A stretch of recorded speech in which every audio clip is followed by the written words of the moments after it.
Hi Sharyn, welcome to the Fairly Current Show. Hi Fahmi, Hi. Thanks for having me. Yeah, thanks for agreeing to come on. Jadi, today we're going to talk about your late grandfather. Great-grandfather. Great-grandfather. Yeah, he was quite a great man too. Tunku Rahman. Yeah.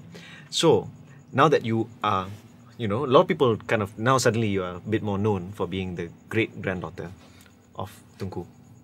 Now, he was of course a man of many things to many people. Yeah, kepada macam-macam. For a lot of people he was bapa kemerdekaan. For some people he was the man who helped UMNO really move forward.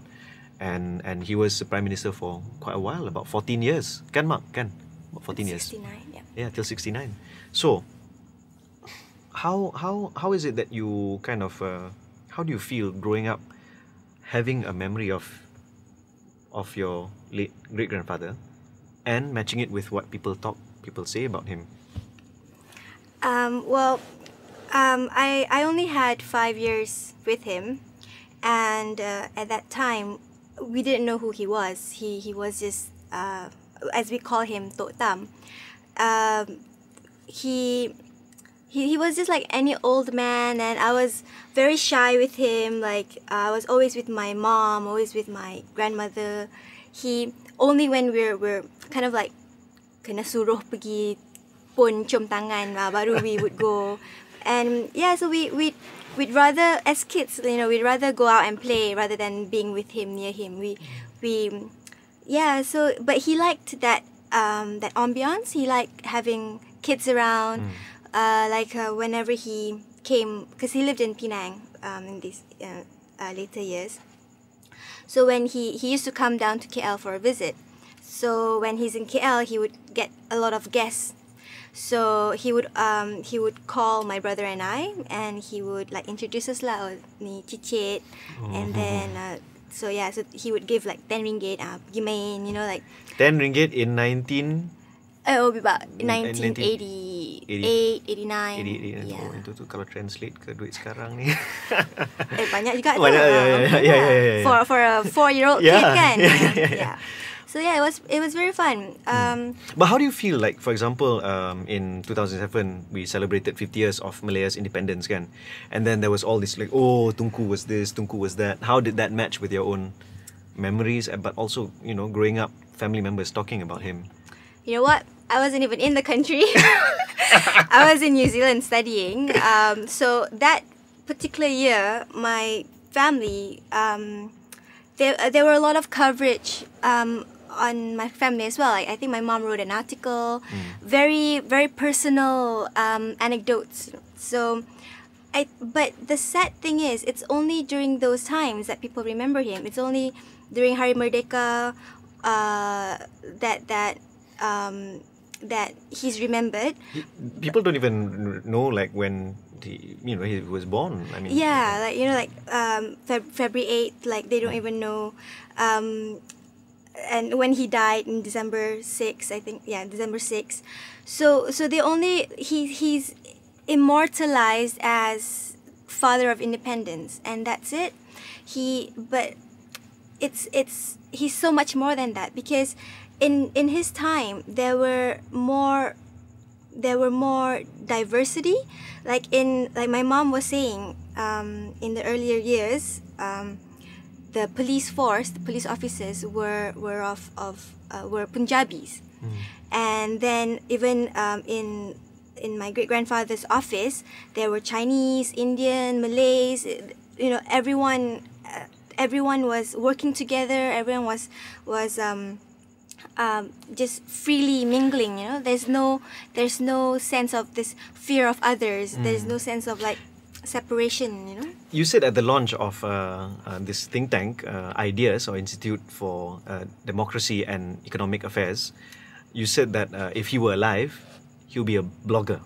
Yeah. What do you think he would say contributed to this? I mean, just trying to imagine. Agaknya apa lah?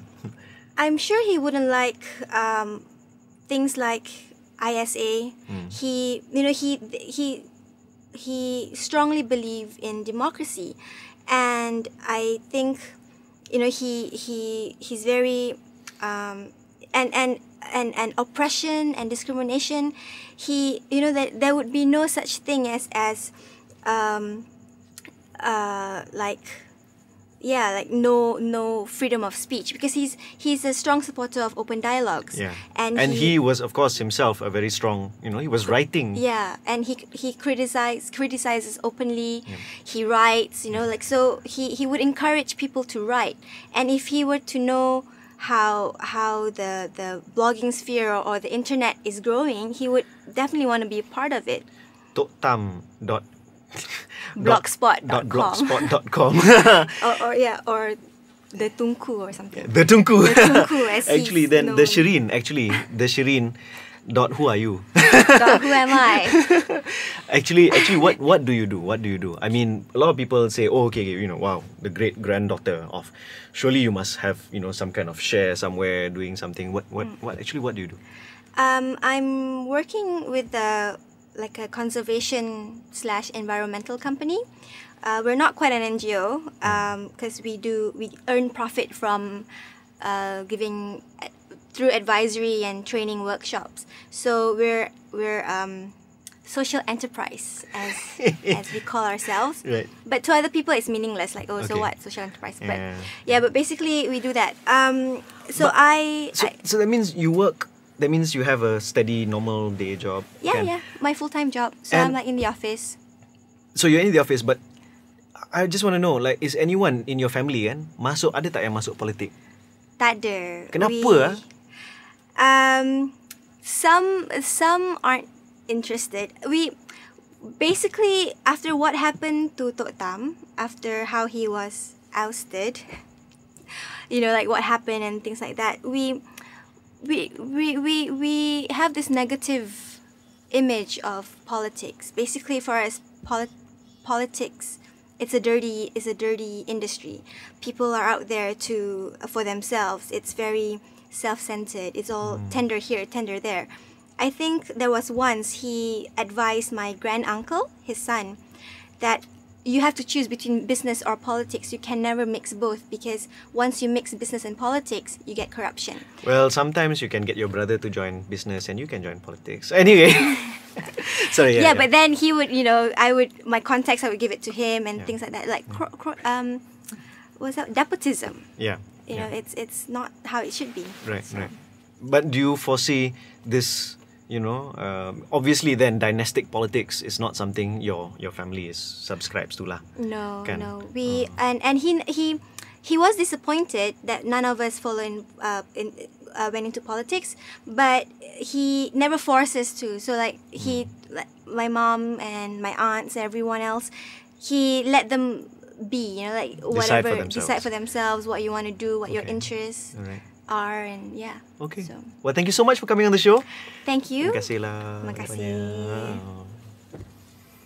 kasih.